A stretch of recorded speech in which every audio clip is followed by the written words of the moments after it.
안녕하세요. 하루필수 말씀 충전 하필큐티 조종환입니다.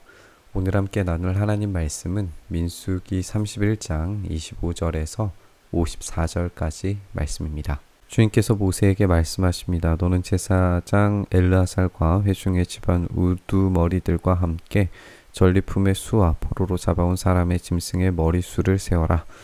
너는 전리품으로 가져온 것들을 반으로 나누어서 반은 전쟁에 갔다 온 군인들에게 주고 반은 모든 회중에게 주어라. 전쟁에 나갔다 온 사람들에게는 나 주에게 바칠 세금 몫을 떼어내어라. 사람이든 소든 나귀든 양떼든 그 500분의 1을 그들에게 나누어 준 절반에서 떼어내어 나 주에게 바치는 제물로 제사장 엘르아살에게 주어라. 이렇게 전리품은 군인과 회중에게 나누어지고 또 하나님께 바칠 세금의 몫이 따로 바쳐지게 됩니다.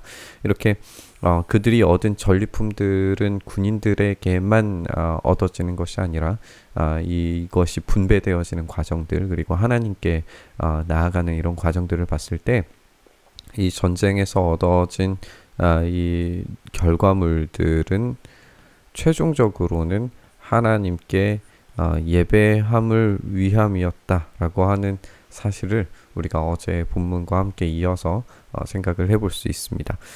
이스라엘 자손에게 나누어 준 절반에서는 사람이든지 소든지 나귀든지 양이든지 그 어떤 가축이든지 50분의 1을 떼어내어 주의 성막을 보살피는 레위 사람에게 주어라, 이렇게 명령이 됩니다.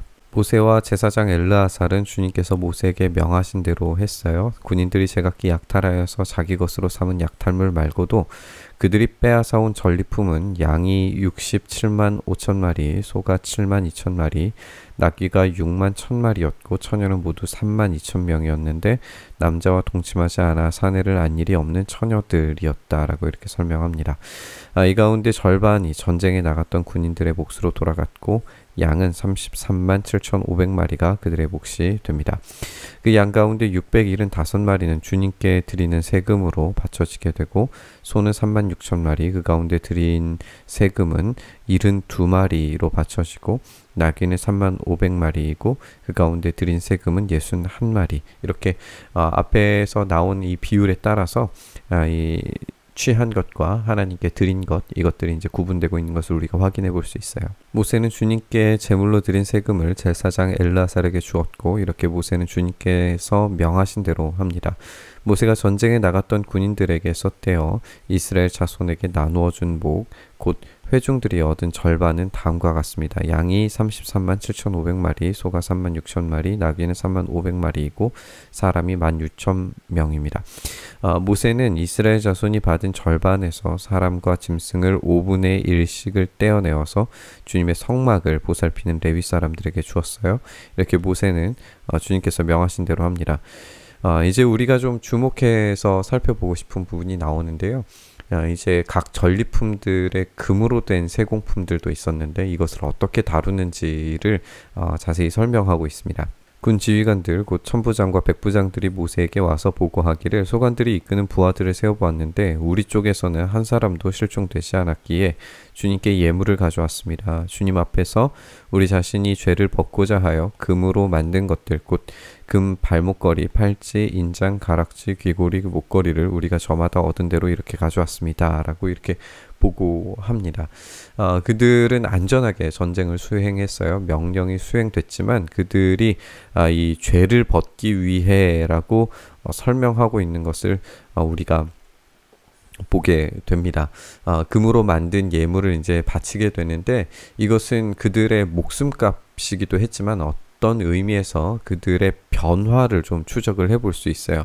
모세와 제사장 엘르아살은 그들에게서 금으로 만든 온갖 세곡품을 다 받았고 천부장들과 백부장들이 하나님께 드린 금은 모두 16,753개리나 되는 엄청난 금을 이제 하나님께 바치게 됩니다. 군인들은 저마다 사사로이 약탈한 전리품들도 가지고 있었고 모세와 제사장 엘르아살은 천부장과 백부장들에게 그 금을 받아서 회막으로 가져가서 주님 앞에 놓고 이스라엘 자손을 위한 기념물로 삼게 됩니다. 왜 이게 이제 변화냐 하면 그들이 전에 이 시내 산에서 금으로 만든 것들을 모두 모아서 이 불로 던져서 그것으로부터 금송아지를 만든 적이 있었어요. 이 금송아지를 만든 이유는 자신들을 구원해낼, 그리고 자신들을 이끌어낸 어떤 대표자를 삼기 위함이고, 그가 바로 약속의 땅에 인도해줄 신이다 라고 만든 것인데, 그러나 이제 그들은 자신들의 전쟁의 노량물을 하나님께 바치는 자들로 변하게 된 거예요. 이제 그들을 인도하시고 승리케 하시고 마침내 약속의 땅으로 인도하실 유일한 하나님은 이런 금송아지 같은 것이 아니라 오로지 여호와 하나님만이 유일하신 하나님이시고, 그분에게 바쳐야 될 것이 무엇인가를 이제 정확하게 알게 되었다라고 그렇게 생각을 해볼 수 있습니다. 그들은 지금 자신들의 목숨의 값을 가지고 그 어떤 형상을 만들어내든지 다른 곳에 사용하지 않고 오로지 하나님을 섬기고 예배하는 것으로 바치게 됩니다. 그래서 이 바쳐진 것이 이 회막에서 주님 앞에 놓고 기념물로 삼아짐으로써 이 금송아지와는 완전히 대비되는 어떤 그런 모습을 우리가 읽게 되는 거죠. 그들의 전쟁은 무조건적인 약탈과 탐욕의 전쟁이 아니라 예배를 위한 전쟁이었고 하나님의 심판에 대한 대리적 도구였다라고 하는 사실을 명백하게 보여주고 있는 겁니다. 하나님이 이런 정당한 예배 행위들에 그들의 필요와 쓸 것들을 풍성하게 제공해 주신 것으로 오늘 본문을 읽어볼 수 있습니다. 우리가 본문을 읽으면서 이 지점을 놓치지 않았으면 좋겠어요. 하나님은 우리를 도구로 사용하십니다. 우리는 하나님의 도구로서 마땅한 일들을 행하는 것이기 때문에 하나님께서 제공해 주시는 것을 받을 뿐입니다.